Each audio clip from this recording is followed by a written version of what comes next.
This Friday, join in support of our fellow Rams and Hero Child for our annual Bald Bucks Assembly! But before all that, let's go over some do's and don'ts to make sure everyone has the best experience.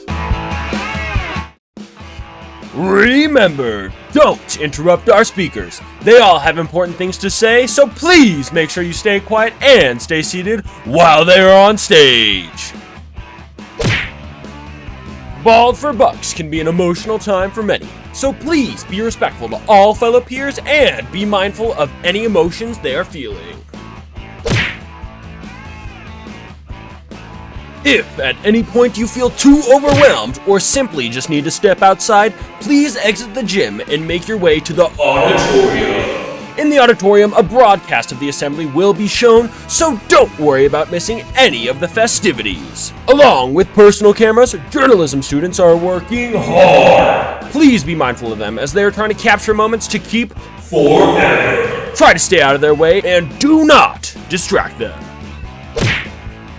While walking around the gymnasium, there's a lot of expensive equipment being used, so to prevent accidents, stay cautious of any wires on the gym floor.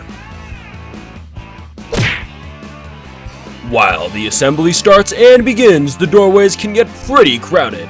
To keep things up to speed and prevent injury, please refrain from blocking any part of exit. And finally, please avoid taking hats from the volunteer tables. Therefore, any Bald for Bucks participant who shaved their head. Thank you, Rams, for your cooperation. This has been Carter Phillips reporting for KRAM.